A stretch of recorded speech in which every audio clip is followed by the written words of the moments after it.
Hello everyone, welcome back to the channel.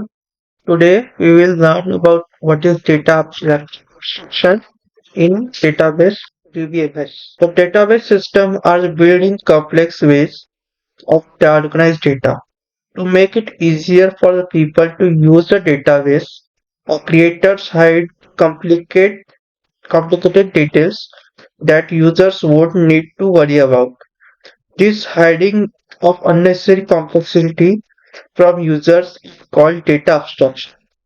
For example, a users will not use concern about the indexing, memory storage, locations, or what data structure are used behind the scene. The users can directly interact with the database without needing to understand those underlying complexities. The key principle of the data abstraction is seamless user experience by hiding the background complexities, improving both usability and security. Forecast the foster data independence, ensuring that changes to how data is stored or managed internally do not affect users facing application or interfaces. There are some examples when the user's queries are employed database for names and department. The system displays only those columns of the users, hiding other details such as employee address or salary information. The users is also slide from their complexity of how the data is organized or stored in files on disk.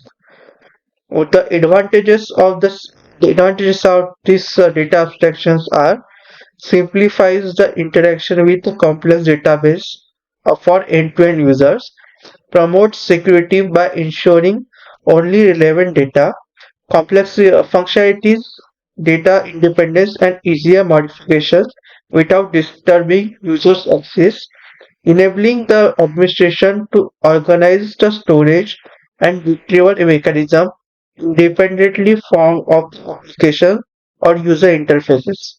The data abstraction serves as a foundation concept in DBMS, making database interaction efficient, adaptable, and user-friendly.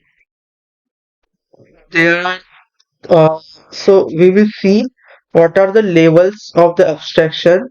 There are three levels of data abstraction: physical level, logical level, and view level. The first step is physical level data abstraction. This is the lowest level of the data abstraction. It describes how the data is stored in a database, providing the details about the complex data structure. There are some examples like a library storing books, where the physical levels involves how the books are physically stored on a shelf, the material used to make the shelf, and how the shelf are arranged within the library space. So the next one is a logical level. This is the middle level of the three level data abstraction architecture. It describes what data is stored in a database and how it is structured. For example, consider a library catalog system. At the logical level, it like looking at how the books are categorized and indexed for easy retrieval. This includes the details like the indexing method used to find the books are classified by the subject, author, and title. It helps visitors search and find the books based on their interest. For the view level abstraction architecture, this is the highest level of the data abstraction. It describes the interaction between the users and the database system. Focus on the what data users can see and access. For example, in a library, different visitors may have different level of access. At at the view level, it is a very determining how can the border specific type of books and access restricted section based on their roles or membership levels.